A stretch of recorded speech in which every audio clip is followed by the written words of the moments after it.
Abre aí a sua Bíblia no livro de Gálatas. Nós vamos lá continuar a nossa meditação em Gálatas, capítulo 4. Vamos ler a partir do versículo 8. E a gente vai lendo, eu não sei até onde eu vou parar, não. Vamos ver aqui. Vamos ler do versículo 8 em diante. Provavelmente nós vamos ler até o versículo 20.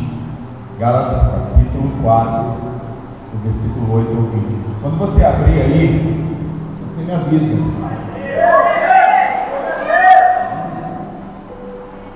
Maravilha. Hoje vocês estão... Maravilha. Eu sempre faço isso, até para quem vai nos assistir, ou para você que está vindo aqui pela primeira vez.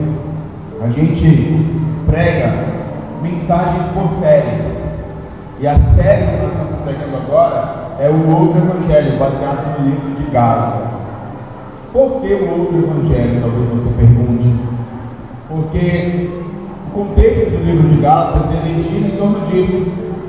Gira em torno de os Gálatas estarem sendo influenciados por um grupo de judeus a viverem um outro evangelho que não é o evangelho de Cristo. Ele fala isso logo no capítulo 1, quando ele diz: eu me admiro de vocês estarem abandonando o evangelho para outro evangelho que nem evangelho é. E aí, quando eu estudava o livro de Gálatas, eu percebi que não era só a igreja de Gálatas que vivia um outro evangelho. Eu vivia um outro evangelho. A igreja da nossa geração vive um outro evangelho. Vive um evangelho baseado em esforço humano, em mérito. E esse não é o evangelho de Cristo. Porque, basicamente, o contexto de Gálatas, eu sempre repito isso, e até bom que isso vai ajudando a interiorizar a mensagem, que quando os Gálatas aceitaram, entregaram suas vidas a Jesus, eles estavam caminhando pelo Espírito. Só que em algum momento, alguns judeus, para quem não sabe, só a nível de informação, o judaísmo é diferente do cristianismo. São religiões distintas. Diria que o cristianismo nem religião é um estilo de vida, é Cristo. Mas o judaísmo é uma religião. E alguns judeus que haviam crido também em Cristo acreditavam no seguinte: bom, tudo bem, eu vou acreditar em Jesus. Entretanto, eu preciso continuar guardando alguns costumes, algumas tradições, algumas leis. E assim eles faziam. Ou seja, para eles não era suficiente crer em Jesus para eles nascerem de novo. Eles precisavam fazer coisas. Eles precisavam provar que eles eram boas pessoas. Gente, é muito igual ao que a gente vê. É incrível como a gente entrega a vida para Jesus. E no começo é pela fé. Mas depois que a gente entrega a vida para Jesus, parece que é com a gente agora. Agora a gente tem que se tornar boas pessoas. E aí talvez você pergunte: mas não é isso, pastor? Bom, mais ou menos. Temos que melhorar como pessoas?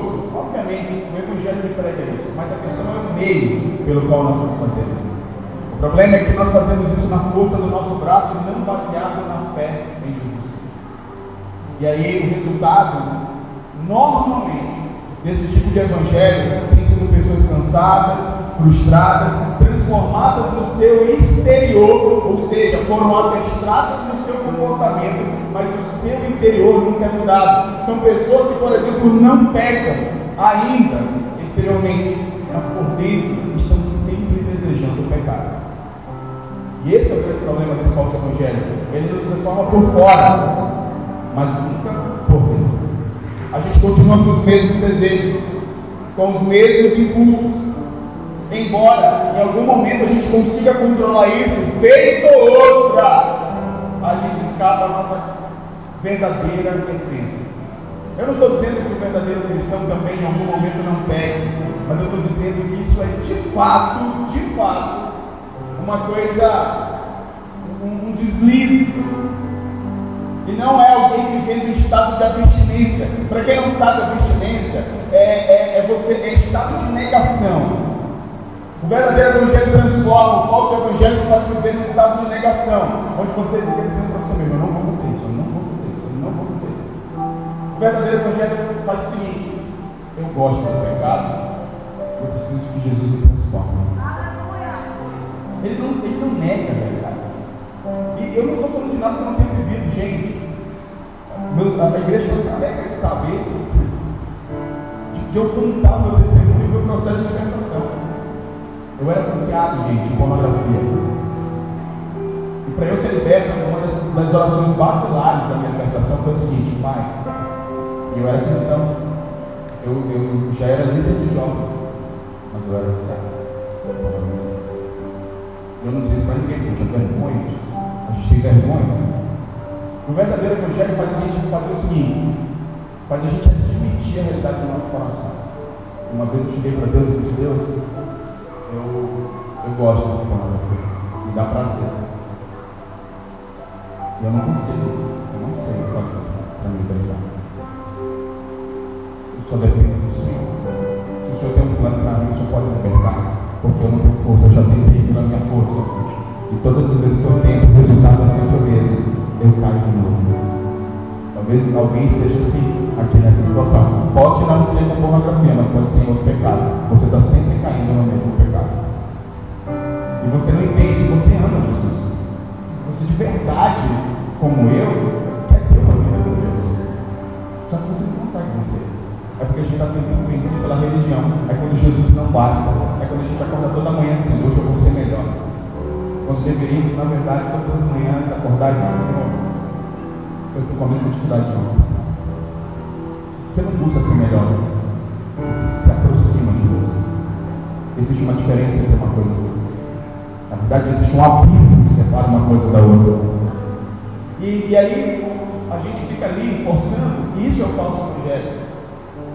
A gente fica tentando dizer para a gente mesmo, nos convencer de que a gente amanhã vai ser melhor, que amanhã a gente não vai pecar. Só que ao mesmo tempo que a gente está dizendo isso por dentro de nós, a culpa está para a gente. Opa, Deus é maior. Deus é maior. Sai daqui. Não me ajuda. A culpa está destruindo a gente. O medo está destruindo a gente. A sensação de que a gente não é bom o suficiente está acabando com a gente. A dúvida se Deus nos ama está acabando com a gente. Será que eu vou ser bom o suficiente? Aí alguma coisa acontece na tua vida, a primeira coisa que vem na tua mente: ai, eu tenho isso aqui, ai, eu mereço que Deus responda a tua oração. E essa é uma vida completamente fora da vontade de Deus. E qual é a solução que o ser humano dá para isso? É disso que eu quero falar hoje. É se esforçar mais. Isso é um problema. Isso é um problema, sabe por quê? Porque você vai criar os seus próprios deuses. E eu quero falar hoje da idolatria da religião. De como você vai criar alguns mecanismos para você se sentir bem consigo mesmo, se sentir bem com Deus e se sentir melhor que os outros. Porque a falsa religião, ela tem isso em si. Você sempre precisa estar se comparando com alguém.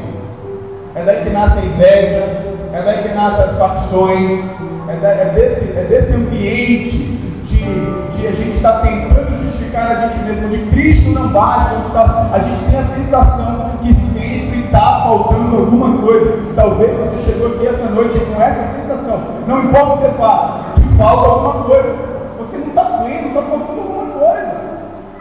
E você está angustiado, e não importa como você se esforce mais, continua faltando alguma coisa. Foi exatamente o que os judeus disseram para os Gálatas: Cristo não basta para você, tem Cristo e mais alguma coisa. E a gente está sempre atrás dessa alguma coisa a mais. Fazer alguma coisa, sentir bem com a gente mesmo. Por isso, feita essa introdução, vamos ler o texto de Gálatas. Já até mudou aqui na Bíblia, olha, gente. Deixa eu voltar para Gálatas. A partir do verso 8, diz assim: antes, quando vocês não conheciam a Deus, eram escravos daqueles que por natureza não são deuses. Mas agora, conhecendo a Deus, ou melhor, sendo por Ele conhecidos. Como é que estão voltando aqueles mesmos princípios elementares, fracos e sem poder? Observe como ele descreve uma vida de regras: fracos e sem poder. Querem ser escravizados por eles outra vez? Vocês estão observando dias especiais, meses, ocasiões específicas e anos. E ele conclui no versículo 11: temo que os meus esforços por vocês tenham sido inúteis. Que o Espírito Santo ele traga a revelação desde já ao seu coração dessa palavra. Eu fiz essa introdução, eu espero que ela te ajude a entender tudo aqui. Então, os judeus estão tentando convencer os gálatas de que você crer em Jesus não é suficiente. Crer na obra de Cristo na cruz não é suficiente para redimi-los, para serem aceitos por Deus, para serem aceitos para um relacionamento. Então eles estão começando a fazer o quê? A ceder. Não, então o que precisa fazer? Não, vocês precisam fazer isso aqui, vocês precisam guardar o sábado. Aí, então a gente vai guardar o sábado. Olha, vocês precisam, tem que usar esse tipo de roupa. Então beleza, vamos usar esse tipo de roupa.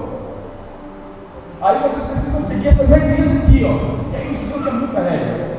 Leis cerimoniais eram centenas de leis cerimoniais que o judeu tinha que seguir. E essas leis, elas estavam ali sendo colocadas para esses novos crentes. Estavam dizendo, tudo bem, eles não exigem, porque é engraçado. E o curioso disso é que quanto mais desejo, talvez, você tenha de agradar a Deus, baseado na culpa, mais propenso à religião você está. Quando você tenta servir a Deus sem entender o amor dele por você, o nosso caminho natural é a religião.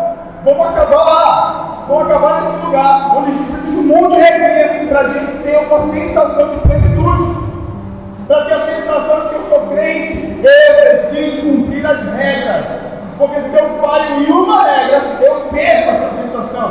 E o que substitui a sensação? A culpa, o medo, o senso de que eu não sou adequado, de que eu não sou bom o suficiente, que ele não me ama mais. E o que eu vou fazer? Preciso me esforçar mais. Aí vem um ciclo. Aí você se esforça mais. Aí você cai. Aí repete de novo os seus sentimentos. Culpa de novo, medo de novo, sensação de ser inadequado de novo. Aí você se esforça um pouquinho mais. E você cai de novo. Chega um dia e você conclui o quê? Não consigo. Difícil demais para mim. Isso que a religião faz. Talvez seja isso que você estava vivendo até hoje. Chegou aqui cansado. Você não sabe o que é desfrutar de um relacionamento com um pai que ele é suave, leve.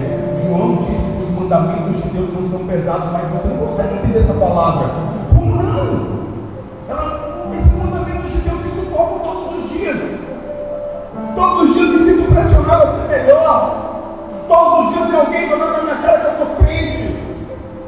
E aí essa pressão interna e externa, ela vai te massacrando ao ponto de minar a tua fé e fazer você acreditar. Você não nasceu para isso. Quero te dar uma boa notícia. Isso não é evangelho. É outro evangelho. Isso é o que os judeus estavam fazendo com os gálatas. Não era uma ação do Espírito convencendo o homem. Eu tenho dito isso, gente, sabe por quê? Que eu vou me colocar nesse, eu não vou tirar o meu corpo de fora e não vou fazer uma meia culpa agora. Porque eu posso muitas vezes, eu coloquei carne na costa das minhas ovelhas, que às vezes nem eu carregava. Fiz isso. Confessando diante de Deus, diante da igreja, e quero lhes pedir perdão por isso. Perdão por todas as vezes que eu falei que você tinha que ser A, X, B, Y, quando você não tinha a menor condição de ser isso, e eu não deixei o Espírito Santo te convencer sobre aquilo que ele quer a teu respeito. Perdão. A gente foi ensinado assim. A vida toda, e a nossa vida ensina isso. Os nossos pais dizem pra gente: se você não passar de ano, você também não vai ganhar presente no final do ano. Então a gente aprendeu que a gente tem que se esforçar. Porque se a gente não se esforçar no trabalho, a gente também não ganha promoção. Porque se a gente não trabalhar, a gente não recebe salário. Então toda a nossa vida é pautada, tudo que nos serve é pautado por esforço, recompensa, esforço, recompensa, esforço, recompensa. A gente vem para o reino de Deus com essa cultura. E essa é a beleza do reino, queridos. Por isso que é a boa notícia é que não tem a ver com os nossos esforços para Deus nos amar e nos aceitar. Existem áreas do reino que necessitam de esforço? Existem. Mas eu te garanto uma coisa, não é para você ter um relacionamento com Ele. Não é. Talvez para ser usado por Deus, talvez isso vai exigir algum esforço de você. Você vai ter que estudar, você vai ter que ler a Bíblia, você vai ter que aprender, você vai ter que aprender a falar em público, você vai ter que fazer algum curso, alguma coisa, melhorar a sua oratória. E tudo isso é válido, não é pecado, tá? Não é pecado. Você se prepara para ser um instrumento básico na mão de Deus. Você vai ler Eclesiastes 10 diz que a gente deve afiar o nosso machado. Isso fala de preparação. Agora, para você ter um relacionamento com Jesus, para Ele te aceitar, te receber, te moldar, te transformar, te limpar, remover o pecado da sua vida, não, você não precisa fazer esforço algum. Você só precisa crer. Você tem fé. Que fé, pastor? Fé que Ele te ama. Não é fé que eu acredito em Deus, gente. Mas é uma coisa aí. Para que me serve uma fé que eu acredito em Deus, se no pior momento da minha vida eu não me sinto amado por Ele? Não serve de nada. Acreditar que Deus existe, sem acreditar que Ele me ama, não faz o menor sentido. É uma fé vazia. A verdadeira fé do Evangelho é pautada no fato de que eu creio que tudo que Jesus fez na cruz foi por mim. Isso é fé. Aí, quando a gente está aqui em Gálatas capítulo 4, Paulo ele volta um pouquinho na história dos Gálatas e diz o seguinte: antes, quando vocês não conheciam Deus, eram escravos daqueles que por natureza não são deuses. Quem os Gálatas serviam? Os Gálatas serviam aos deuses da mitologia: Zeus, Apolo, Eros, Afrodite. Eles acreditavam nisso. A relação era essa, uma relação pagã. Inclusive, todas as vezes que eles tinham que se relacionar com Deus, a primeira coisa que eles tinham que fazer quando alguma coisa dava errado na vida deles era o quê? Apaziguar a ira daquele Deus. Então eles serviam a deuses que não eram deuses, segundo o apóstolo Paulo aqui, que viviam com raiva, que se eles pisassem na bola, eles iam sofrer. Então, se eles quisessem se relacionar com esse Deus, a primeira coisa que eles tinham que fazer é o quê? Oferecer algum tipo de sacrifício, para que você apazigue a ira de Deus. Você quer uma resposta. Alguma semelhança com a gente, servindo a Jesus? Qualquer semelhança não é mera coincidência, porque parece que é assim que a gente faz. Parece que a gente tem a visão de que Jesus está sempre com raiva e que a gente está sempre querendo apaziguar a ira de Deus na nossa relação. Como? Sendo bom, fazendo alguma coisa para Ele, não crendo nele, fazendo alguma coisa para Ele, não crendo no amor dele, mas fazendo alguma coisa boa. Eu dei uma esmola hoje, acho que Deus me ama mais. Eu fiz uma bondade hoje, acho que Deus me ama mais. E aí, se quando tu faz uma bondade, uma coisa boa acontece contigo, você relaciona as coisas. Isso aqui aconteceu comigo porque eu dei esmola. E se uma coisa ruim acontece contigo, tu relaciona com o teu erro. Isso aqui aconteceu porque eu fiz aqui. Só que aí você está vendo no erro Eclesiastes que o mesmo sol nasce para todos, justo e injusto, que eu estou propenso a viver. Alguém que não conhece Jesus está propenso a viver. Tem coisas que não tem nada a ver com o seu desempenho espiritual. Só que a gente cresceu nessa cultura, assim como os Gálatas. Cresceram, eles serviram aqueles que antes vocês não conheciam Deus, vocês eram escravos. E ele usa a palavra escravo, isso aqui é maravilhoso. Pense no conceito de escravidão, porque nós vamos trabalhar esse conceito de escravidão hoje. Vocês eram escravos daqueles que por natureza não eram deuses. Aí ele continua: mas agora, conhecendo a Deus, ou melhor, sendo por eles conhecidos, como é que estão voltando aqueles mesmos princípios elementares, fracos e sem poder? Querem ser escravizados por eles outra vez? Agora, eu quero que você preste atenção no seguinte: ele começa dizendo que eles serviam a deuses, perfeito? E que eles eram escravos desses deuses. Só que agora eles se converteram a Deus verdadeiro, a Jesus. Só que Paulo está dizendo que eles vão servir a Jesus com a mesma prática como que serviam os deuses lá. E Paulo está dizendo que a prática de servir a Deus da mesma maneira como estávamos no mundo é igualmente escravizante. Ou seja, a gente acha que vem para a igreja para ser livre e a gente vem para ser escravo. Ser escravo de regra, ser escravo de culpa, ser escravo de medo, ser escravo da sensação de não ser bom o suficiente para Deus. Paulo está dizendo, querido, quando você vem servir a Deus baseado na sua performance, é como se você estivesse vivendo a idolatria que você vivia no mundo. É a mesma coisa, é melhor, é como se fosse menos pior ser alguém que não serve a Deus do que alguém que serve a Deus como servia antes no mundo, por mérito. No mundo se queria ser bom, aí você vem para a igreja e quer do mesmo jeito alcançar o favor de Deus sendo bom, na força do seu braço, não reconhecendo suas falhas. Paulo diz que isso é idolatria. Por quê? Eu quero te mostrar isso na prática. Por que que a salvação pelas obras é considerada escravidão a falsos deuses? É isso que Paulo está dizendo. Quando você vem para a igreja e você tenta servir a Deus pelas suas obras, é o mesmo que ser escravo de falsos deuses. E por quê? Porque todo recurso que a gente deposita a nossa esperança se torna um Deus. Por exemplo, vamos colocar isso na prática para a gente entender? Você acorda pela manhã e você vai ler a Bíblia porque você tem o seguinte sentimento no seu coração: se eu não ler a Bíblia, Deus me ama. Deus não me ama, Ele não me aceita. E aí você vai com aquela culpa na cabeça, pesada, abre a sua Bíblia sem a menor vontade e vai lá e lê um texto, não entende nada, fecha a Bíblia e você diz: tentei, não entendi nada, e segue sem ser transformado. Só que, de alguma maneira, às vezes você entende alguma coisa e sai com a sensação de plenitude da lei.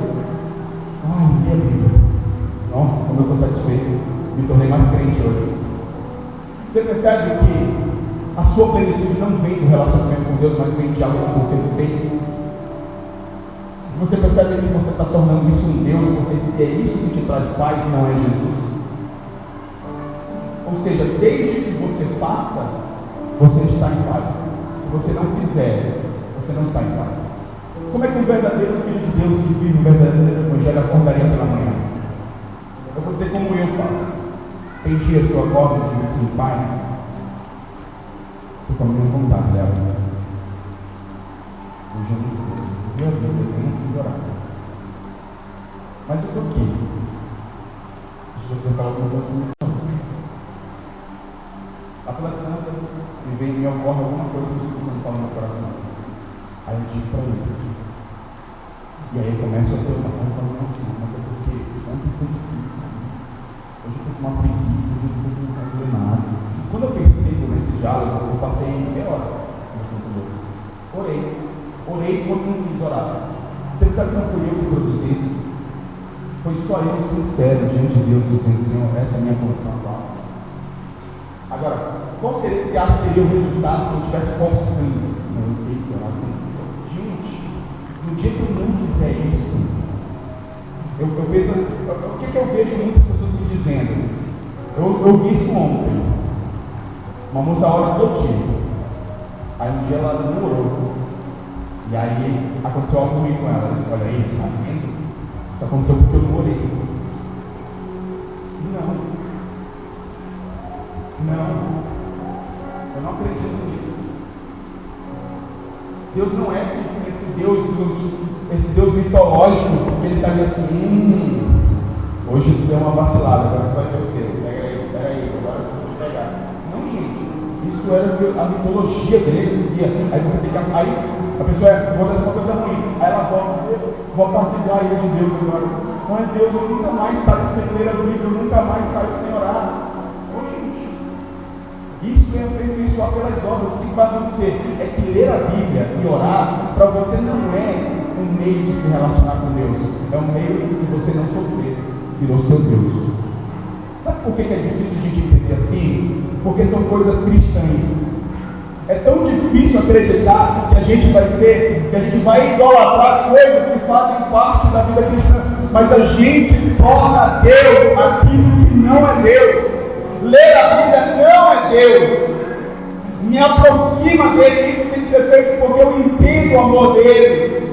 E não porque eu quero viver livre da culpa, não porque eu tenho medo de alguma coisa acontecer comigo, eu tenho que cumprir com a minha obrigação de ser religioso, senão Deus vai me castigar. Isso não é evangelho. Não é evangelho. A gente precisa começar a justiça, gente, pelas obras. O que é a justiça pelas obras? É aquele sentimento que você cria dentro de você quando você faz uma coisa boa. Eu vim à igreja ontem. Você vai à igreja hoje. Você vai à igreja hoje. Você sai daqui com a sensação alta que vai à igreja. Hoje eu me sinto uma pessoa melhor. E você está se sentindo tão bem que você está na igreja hoje. Não é legal? Ou sensação boa na igreja. Eu não sou igual alguns amigos que estão na beira do bar agora, eu estou na igreja. Aí você está todo orgulhoso de você mesmo. Uau, como eu sou bom. Eu vou à igreja. Você não sabe se é seu Deus. Você não está aqui com Jesus. Você está aqui porque você quer sentimentos de algo consigo mesmo. É isso que a religião faz. Ela não nos conduz a Jesus. Ela cria um falso ídolo que faz a gente se sentir bem. Ela cria um falso salvador que faz a gente se sentir bem com a gente mesmo. Porque tudo que a gente quer é conforto. A gente não quer crescimento. Porque se a gente quisesse crescimento, a gente confiaria em Deus. Colocaria nossa mão, nossa vida nas mãos do Senhor. E é isso que eu queria hoje. Falar com você, para você abandonar essa vida. Eu vou falar da solução para isso. Mas quantos falsos deuses você já criou? Pensa naquilo que você faz e faz você se sentir bem. Isso é um falso Deus. Sabe por quê?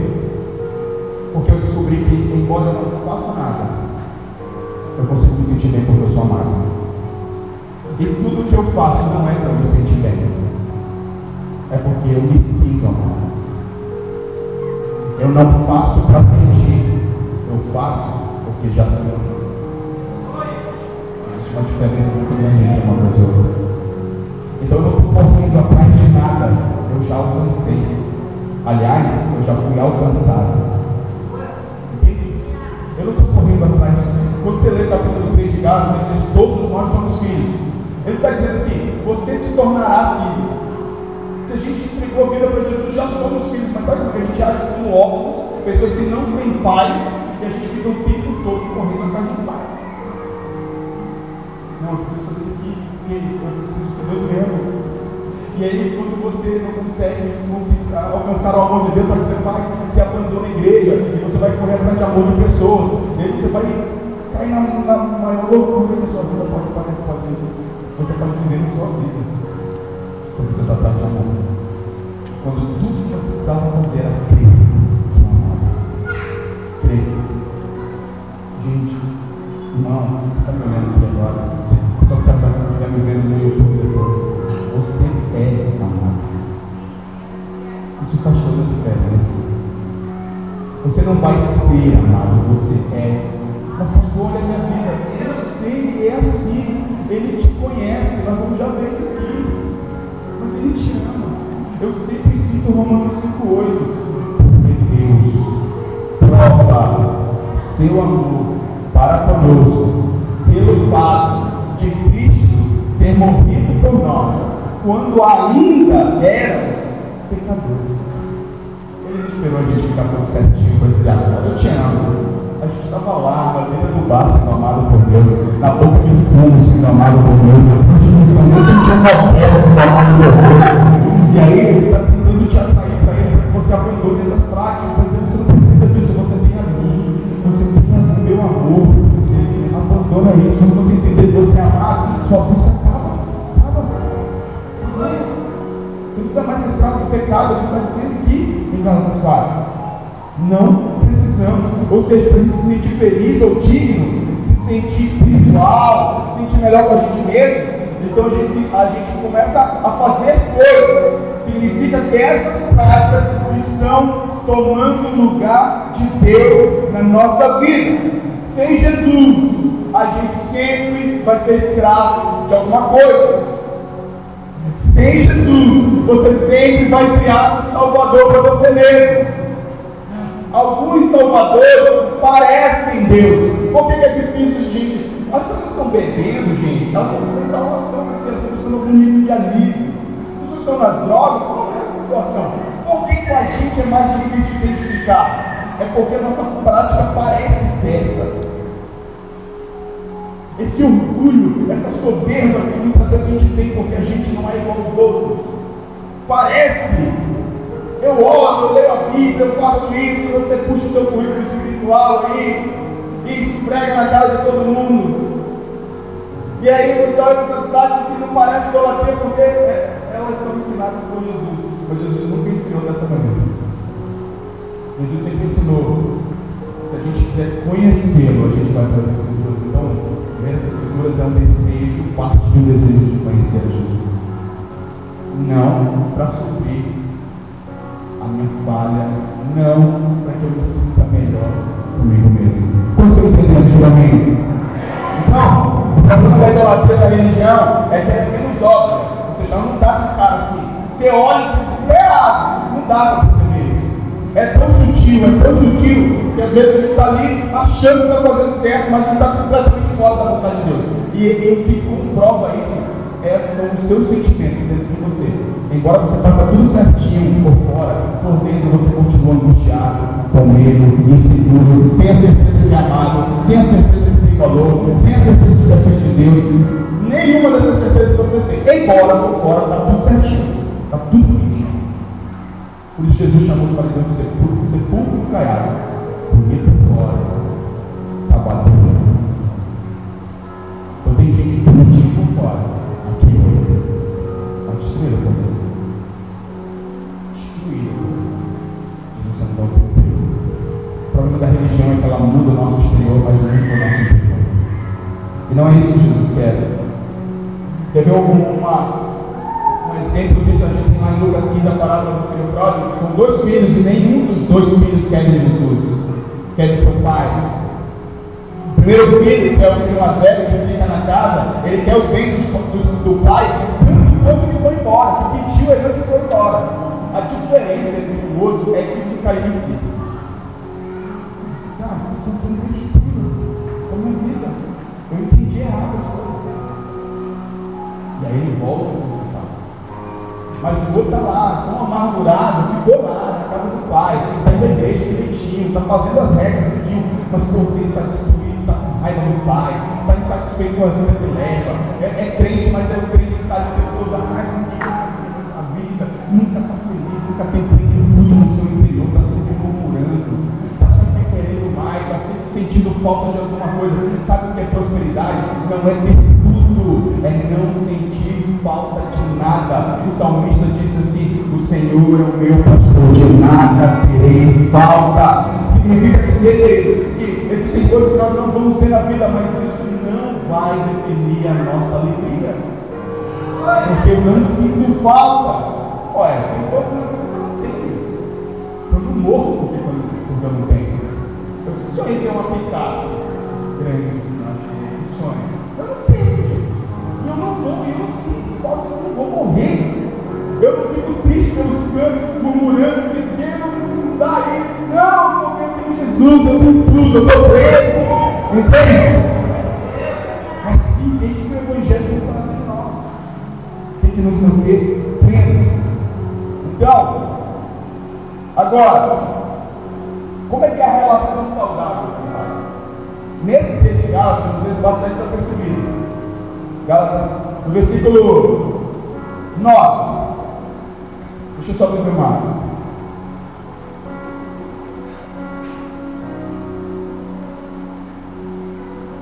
Versículo 9. Mas agora, está falando do novo relacionamento que eles têm com Jesus. Conhecendo a Deus, a minha tradução diz assim: ou melhor do que isso, sendo por Ele conhecidos. Como é que vocês estão voltando àqueles mesmos princípios elementares, fracos e sem poder? Aí ele faz uma pergunta: querem ser escravizados por eles outra vez? Servir a Deus pelas nossas próprias forças é ser escravo da religião. Mas a grande pergunta desse texto maravilhosa é que, aliás, a grande revelação desse texto, às vezes nos pode ser percebida, é que, mas agora conhecendo a Deus, ou melhor, sendo por eles conhecido. Paulo está dizendo o seguinte: os Gálatas, eles conheciam a Deus, só que tinha uma coisa melhor do que conhecer a Deus, é ser conhecido. Melhor do que conhecer a Deus é ser conhecido por Deus. O que isso significa? Paulo está trazendo uma lição tão poderosa para a gente, que a gente deveria guardar no nosso coração para sempre, e eu espero que você guarde. Se você quiser resumir essa mensagem, resuma com essa verdade.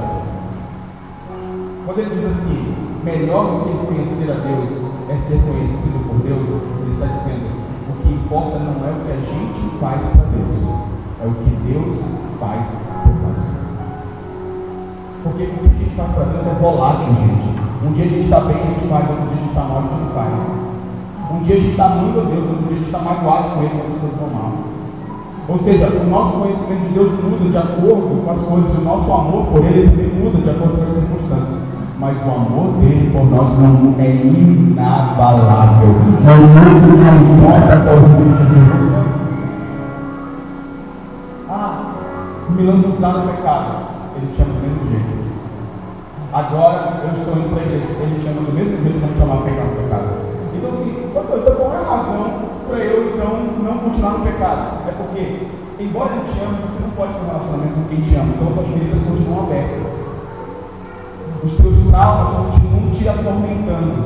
Os teus medos continuam te escravizando. Agora, quando você chega perto daquele que te ama e se relaciona com ele, você é curado, você é liberto, você recebe uma nova vida em Cristo. Você tem que chegar perto dele. Não basta ser amado sem desfrutar das promessas que esse relacionamento tem para te proporcionar. Então tem que chegar perto. Então chega perto. E aí ele está dizendo que não é tanto o que a gente faz por Deus, que nos faz cristãos, mas o quanto você aceita na sua vida aquilo que Ele fez por você. O que vai fazer de você um cristão de verdade, nascido de novo, cheio do Espírito Santo, não é pegar o seu conjunto de obras boas e dizer: Deus, está aqui, eu sou um cristão, olha o que eu fiz. Você lembra que tem uma passagem na Bíblia: Deus encontrou eles por ser demônios, não curei enfermos? Jesus olhou e disse assim: não os conheço. Porque não é o teu conjunto de obras que te faz cristão. Não é o que você faz para Ele, é o quanto você aceita e reconhece na sua vida aquilo que Ele fez por você. É isso que faz cristão. Quer ver um outro exemplo bíblico? Jesus está na casa de um fariseu, e aí a Maria entra lá. Normalmente os jantares eram públicos, e as portas estavam abertas, principalmente quando se recebia uma pessoa muito conhecida. Jesus está comendo com um fariseu, a mulher entra na sala, e os judeus eles comiam no chão com os pés para trás. Jesus provavelmente estava nessa posição quando Maria Madalena começou a chorar os pés dele, começou a lavar os pés de Jesus com as suas lágrimas e enxugar com as suas lágrimas. O fariseu disse assim: se fosse Deus, sabia que estava fazendo. Jesus, como era Deus, sabia o que ele estava pensando. E aí então o fariseu, Jesus disse: deixa eu te perguntar uma coisa aqui. Ele faz uma pequena parábola. Nós temos uma pessoa que deve 50 denários e outra que deve 500. As duas são perdoadas. Quem ama mais? E aí o fariseu disse: aquela que foi mais perdoada, porque devia mais. Ele disse assim: aquele que muito ama, muito foi perdoado. O que Jesus está querendo ensinar nessa historinha é que a consciência do que eu recebi é que me transforma. É que me leva a ação que realmente é genuína. Porque o fariseu, embora tenha recebido Jesus por jantar, Jesus começa a enumerar uma série de atitudes que ele não tomou. Você não me saudou. Você não me honrou como me saudou com um beijo, não lavou meus pés. E ele começa a citar um monte de coisa. Enquanto ela está tudo. Porque o o que nos faz cristãos é a consciência daquilo que Deus fez por nós e não daquilo que a gente está fazendo por ele. O fariseu, ele estava pensando assim: eu sou uma pessoa boa, estou dando um jantar para uma pessoa importante, para Jesus, um profeta, sei lá, está fazendo Jesus é um profeta, mas não como Deus, não como quem tem poder para perdoar pecados. Então ele olhou para as suas obras e disse: sou melhor que ela. Só que naquele lugar, a conhecida como prostituta era a cristã de fato daquele lugar. Era que de fato havia nascido de novo. Por quê? Porque ela entendia o que Jesus havia feito por ela. Enquanto a partida, embora o fariseu estivesse proporcionando um belo jantar para Jesus, ele não entendia o quanto havia sido perdoado. Porque o que nos faz cristãos não é o que a gente faz para Deus, é o quanto a gente aceita e entende o que ele fez por nós. Por isso Paulo diz: melhor do que conhecer a Deus é ser conhecido por ele. Vocês estão entendendo? É o que ele fez ao nosso respeito. E aí eu te pergunto, querido, que tipo de vida você leva? A gente precisa fazer uma reflexão, né? Talvez o seu estilo de vida só tenha promovido orgulho, senso de inadequação. Não sou bom. E de fato, gente, há um orgulho, a gente tem que entender isso. Mas o problema é quando você diz não sou bom e você se afasta de Deus. De fato, ninguém é bom. Mas aí na tentativa de promover o seu próprio Salvador, você se afasta de Deus para tentar se consertar sozinho, para depois voltar melhor e servir a Deus. Ué, gente, para que Jesus então? Se a gente pudesse se concentrar, para que Jesus morreu travado numa cruz? Se a gente tivesse o poder de consertar nós mesmos, para que ele verteria todo o seu sangue? Para que ele pegaria 40 chibatadas até o corpo ficar dilacerado para levar sobre si as nossas dores, as nossas enfermidades? Se a gente pode fazer tudo sozinho, é porque não pode. A gente precisa dele.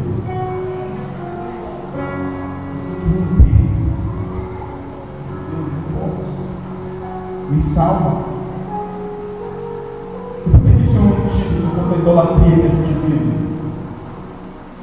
Porque normalmente a gente olha para o conhecimento que a gente tem de Deus e não para o conhecimento que ele tem da gente. A gente se orgulha do quanto a gente leu a Bíblia.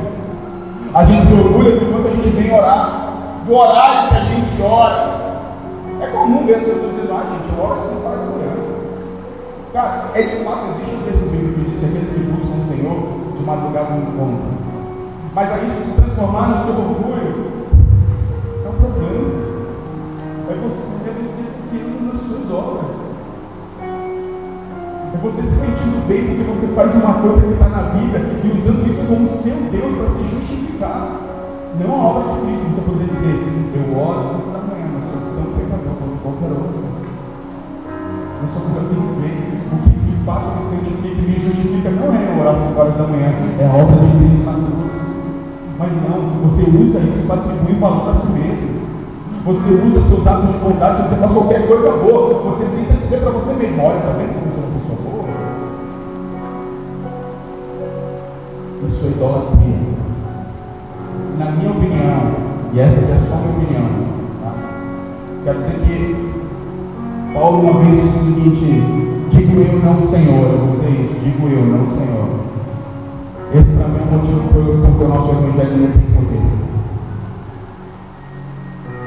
Porque ele é tão raso de manifestações. Por que o evangelho de Paulo era com demonstração de poder do Espírito? Porque era um evangelho cristocêntrico. O nosso é baseado. É por isso que não importa as coisas. Aí o problema vem na sua vida, você tenta acessar Deus por esses métodos e nada muda. Nada acontece. Porque você confia em você. O Evangelho nos mostra que a gente não precisa se fazer belo ou aceitável para Deus, porque Ele nos conhece. E esse é outro fato. Nós somos conhecidos de Deus. Quando Ele morreu por nós, você acha que Ele não sabia aquilo que a gente levava? Você acha que Ele não estava vendo? Ou você acha que todas as vezes que você escondeu o seu pecado, você não conseguiu esconder de Jesus? Não. Ele viu.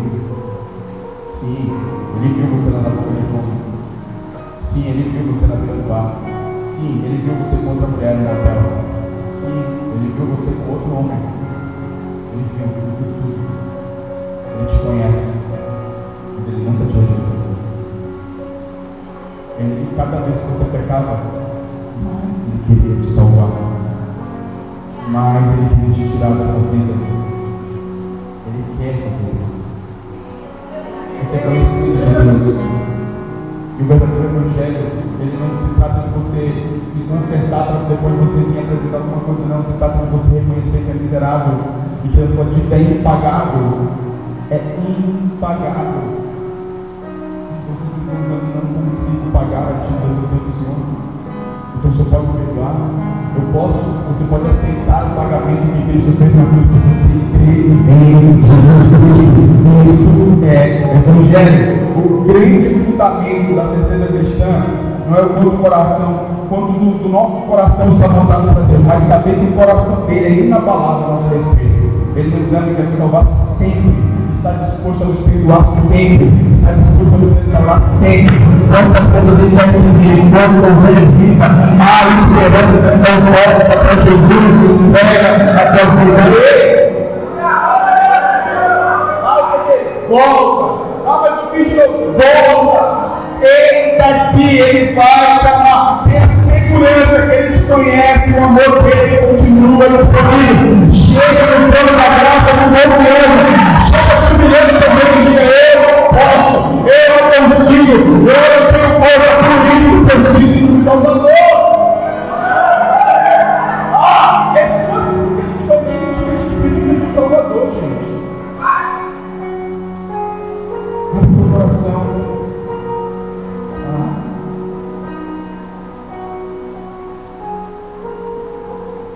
Medita nesse louvor aí, ó. Só melodia. O seu amor nos percebe.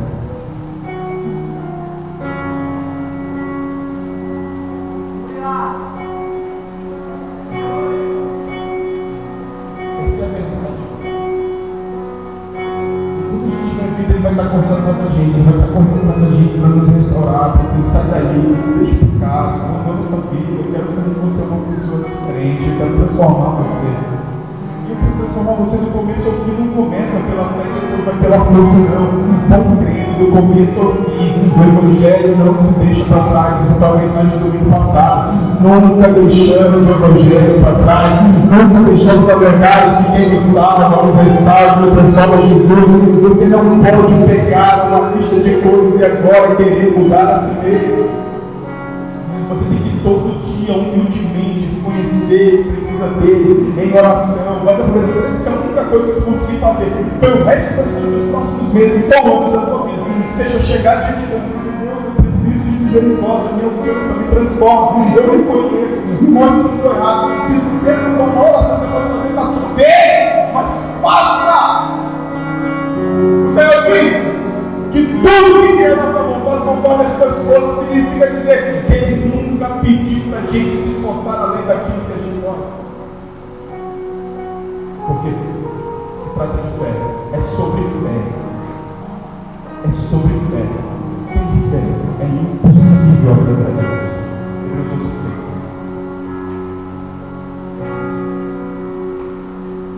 Se Ele te conhece, então você pode desfrutar dele e abandonar sua necessidade de ter ídolos no seu coração. Quais são os ídolos do teu coração que te trazem bem-estar? Quais são? Qualquer coisa, por mais boa que ela possa parecer, se é isso que está promovendo bem-estar no teu coração, é um ídolo. Se você não for capaz de sentar no lugar e dizer: não tem nada de bom, e ainda assim você saber que é amado e fazer plenitude, você ainda não descobriu o Evangelho. Gente, o Evangelho ele é sobrenatural, ele é contracultural. Isso significa que ele é contra a cultura que a gente aprendeu no mundo.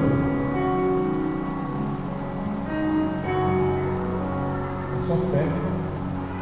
Eu queria desafiar você a fechar seus olhos agora. Cadê? Deixa eu chamar o meu louvor.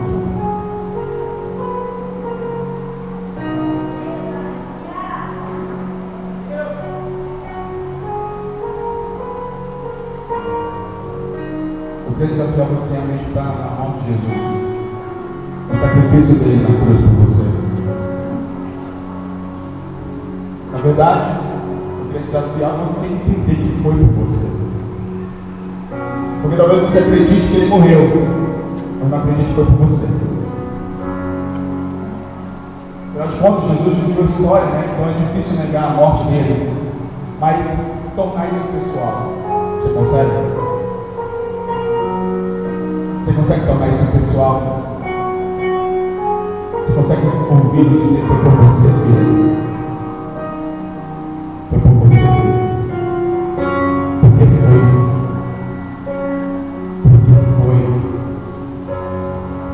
Foi por cada um de nós individualmente. Então você não precisa ficar tentando ser melhor na força do seu braço, criando ídolos, se esforçando, se frustrando, se cansando, se decepcionando consigo mesmo. Aqui, eu queria que você ouvisse isso aqui. Essa aqui não foi uma revelação que eu tive. Estava conversando com a Paula, e a Paula conversou comigo e me disse algo que Deus falou com ela, e eu achei sobrenatural. Eu quero que você lembre da vez que Pedro andou sobre as águas. Talvez todo mundo conheça esse episódio. E a Paula me disse uma coisa interessante. Ela disse que quando Pedro andou pelas águas, ele não estava perfeito espiritualmente. Foi por que ele andou sobre as águas? Porque ele olhou para Jesus. E por que ele afundou? Porque ele parou de olhar para Jesus. Jesus, ele não estava no supra-sumo da espiritualidade. Nossa, Pedro aquela noite jejuou, orou muito, fez muitas almas, fez um monte de coisa para Jesus como recompensa antes sobre as águas. Não foi isso. Pedro era o mesmo cara ignorante, bruto, grosseiro, rebelde muitas vezes. Mas uma hora ele disse: Senhor, posso andar sobre as águas? Isso veio Pedro. E ele olhava fixo para Jesus. Enquanto ele mantinha os olhos em Jesus, ele andava sobre as águas. Ou seja, ele desfrutava do milagre, ele desfrutava de experimentar algo sobrenatural da parte de Deus. Mas a partir do momento que ele parou de olhar